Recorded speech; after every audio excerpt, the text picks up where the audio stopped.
Let us open our hearts as we prepare to hear God's word. And our God, as you have already spoken to us through your presence, the prayers and the songs that we have lifted in this place, we ask, oh God, that you speak once more to us through your word.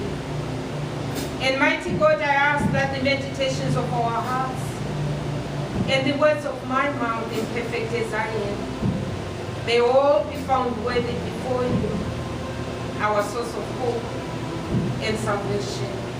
Amen. Amen. You may be seated.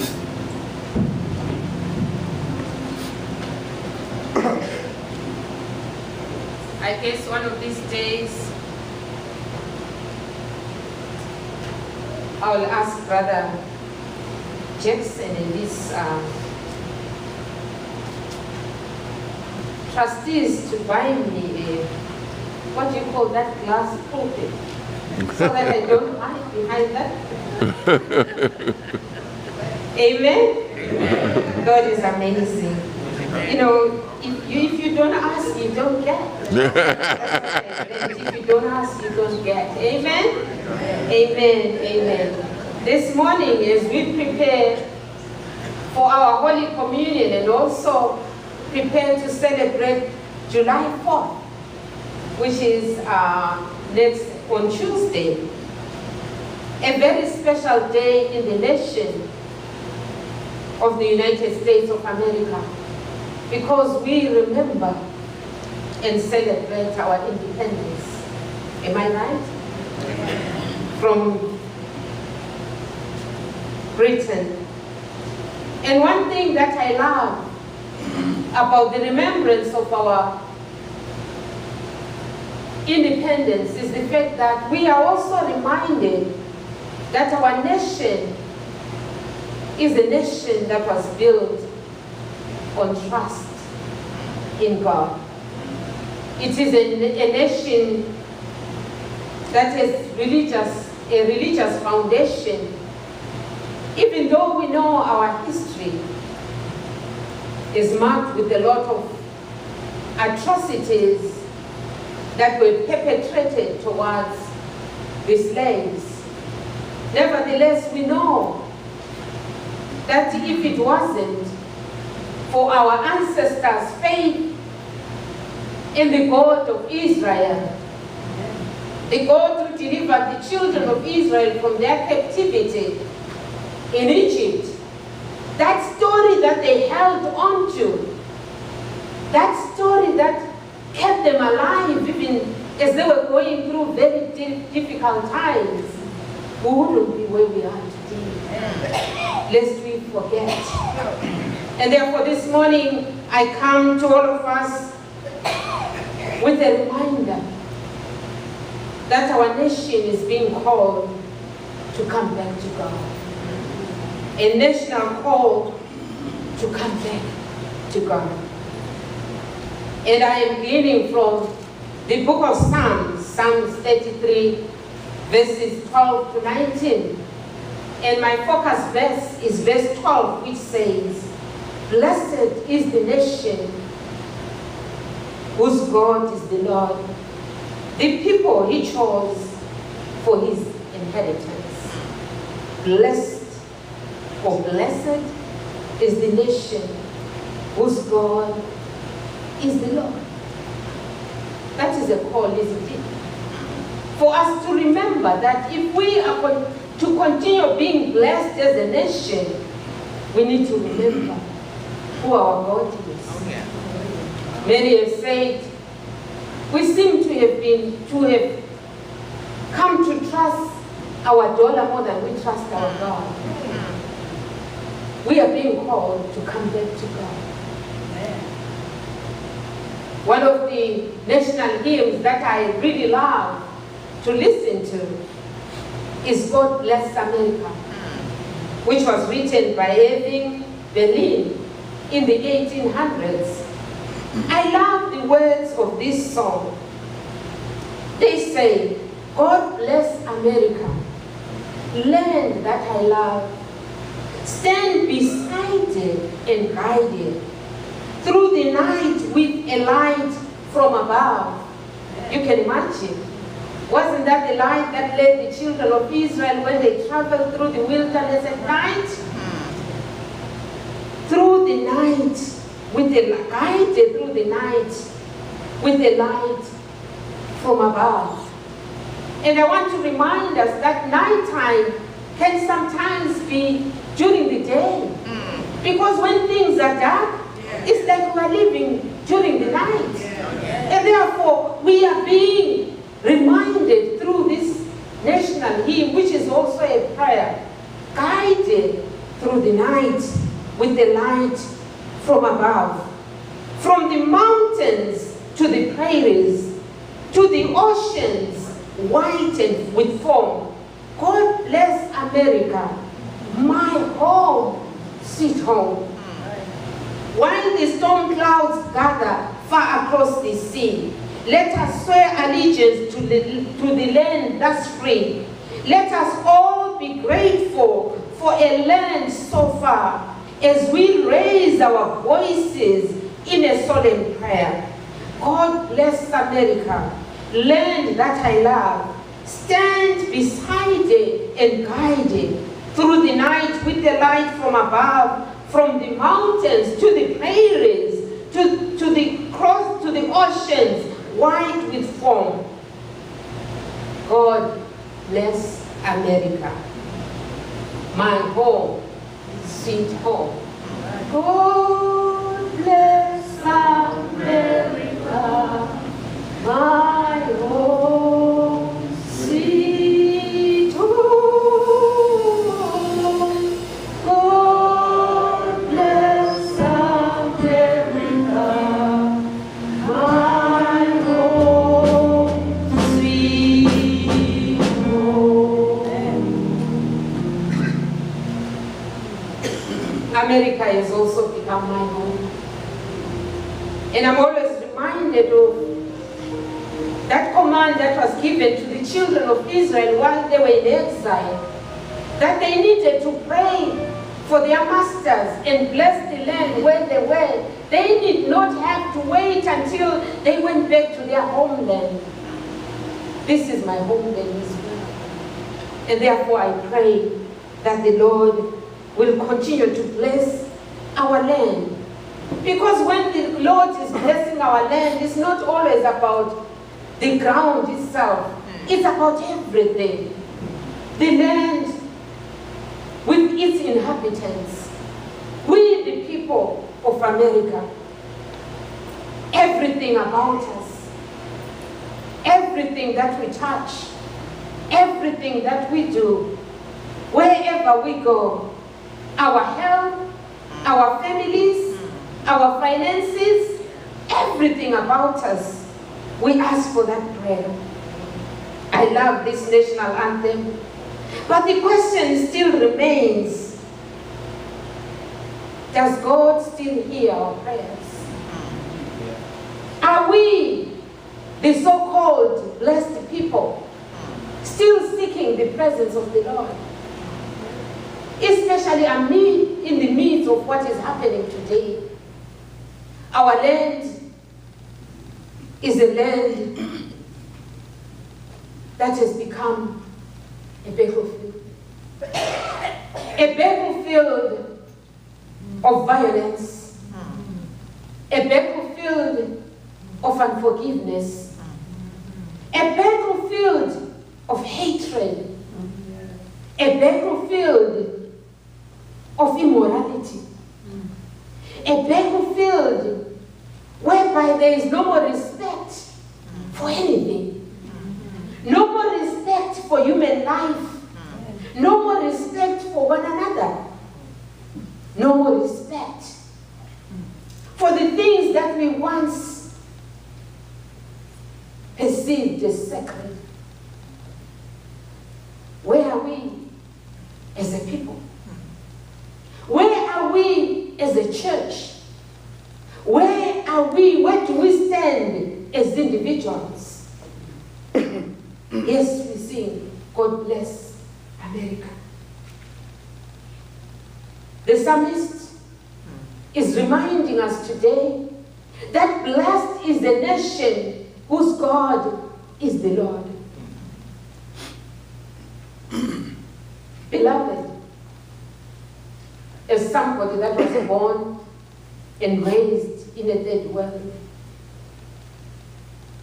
in the middle of poverty, you will never realize just how blessed this nation is.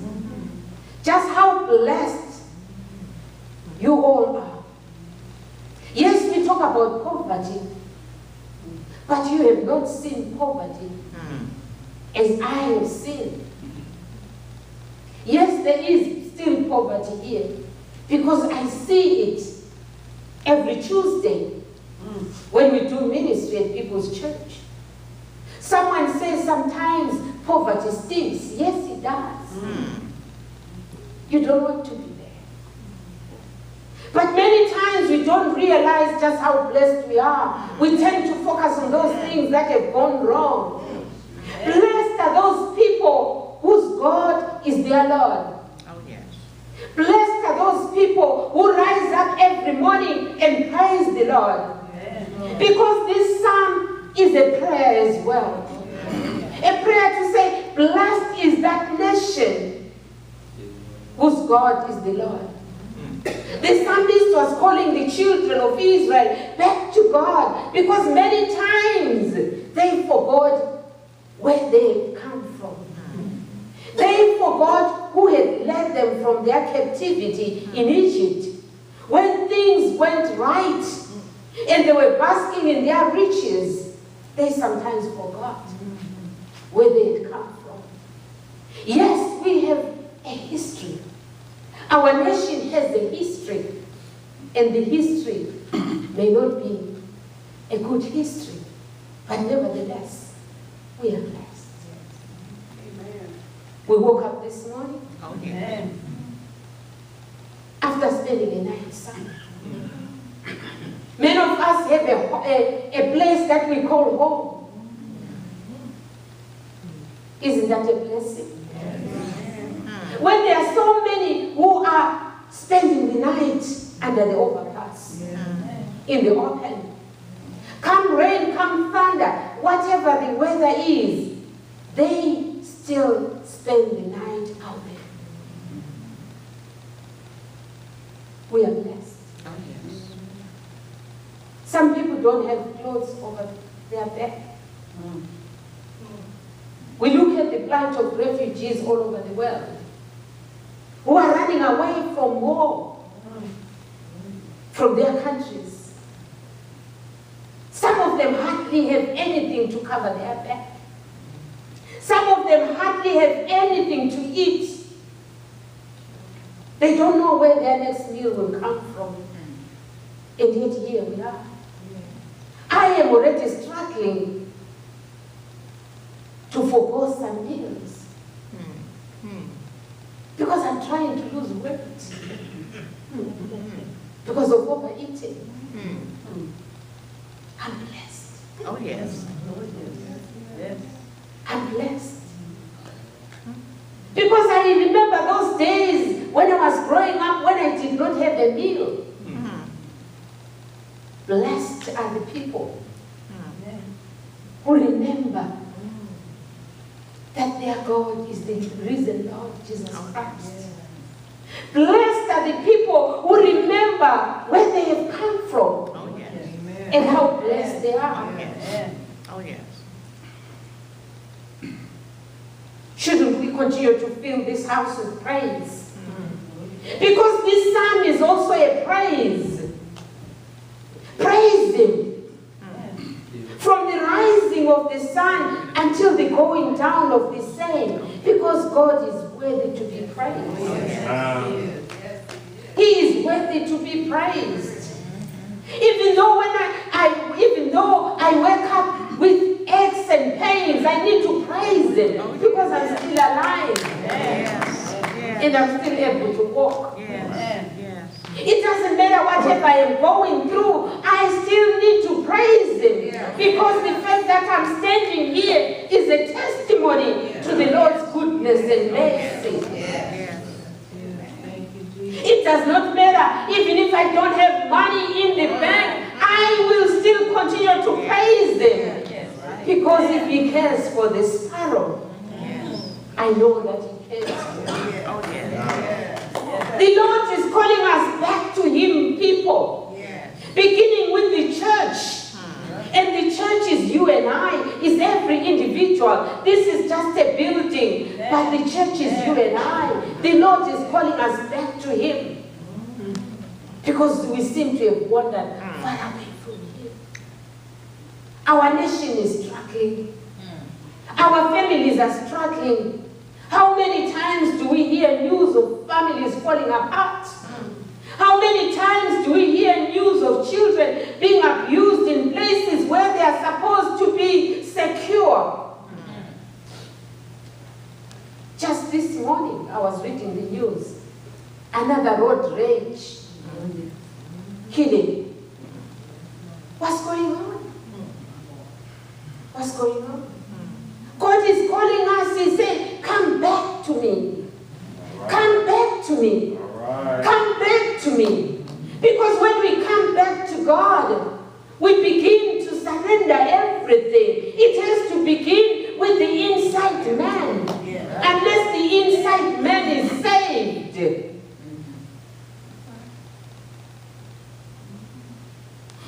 there won't be any change. But one thing I know is that our God is powerful. Our God is powerful. Nobody should ever feel that they wandered so far away that they cannot come back. Because our God is a God of second chances. No matter how far away from God the children of Israel had gone, God continued to search for them. God continued to speak to them through the prophets. God continued to speak to them through people like David, who wrote this psalm, calling them back to Him. Remember, as David says in this psalm, no king is ever saved by the size of his army. No warrior escapes by his great strength. A horse is a vain hope for deliverance. Reminding us that all these things that we put our trust in are nothing but vanity. That's what Solomon writes. When he comes to the end of his life, he looks back at everything that he enjoyed as a human being because the Lord had blessed him immensely. Solomon is known as one of the most powerful kings of Israel. He had wealth. He had wisdom. He had many wives. He had everything. He traveled far and near. And people traveled to seek Solomon's wisdom and guidance in many ways and many issues. But when he looked back at everything, he said, it's all vanity. Right. It's all rubbish. It's all nothing. Unless a man lives their life, unless a woman lives their lives to the glory of the Lord, all these things are nothing. They are vanity. Come back to God. We need to pray. We need a revival. A revival that will begin within our hearts. A revival that is born in prayer. We need to get down on our knees more and seek the Lord while we may still find Him. Seek the Lord while you may still find Him. Because a time will come when it will be too late. Let us seek Him while we may still find Him. The first church, the early church, was founded on prayer. Because the gospel tells us that Jesus said, go to Jerusalem and stay in that upper room in prayer. He said that to His disciples. And the book of Acts chapter 1 tells us that the foundation of the early church was prayer. Because those disciples stayed in that upper room, not gossiping, but praying. We need to go back to prayer. When Peter in jail, he prayed. When Paul was going through very challenging times, all that he did was pray. We know that our ancestors prayed all the time. You and I are a product of families that prayed without ceasing. Our great-great-great-grandparents prayed for us. We sing and say, somebody prayed for me. They had me on my mind and they took the time to pray for me. And we are what we are because somebody prayed for us. Prayer is very central, church. If ever there is a time that we need to pray, this is the time. We need to be a praying church. Because without prayer, we cannot survive. Our world will not save us. We need to pray, church. We need a revival that brings holy living, so that those things that were once sacred will again be made sacred. Life is sacred. We cannot just behave anyhow and think everything is okay. No. God is a God of standards. God does not like ugly, don't we say? Therefore, why should we therefore feel that today we can do anything and still call ourselves Christians? God does not like ugly.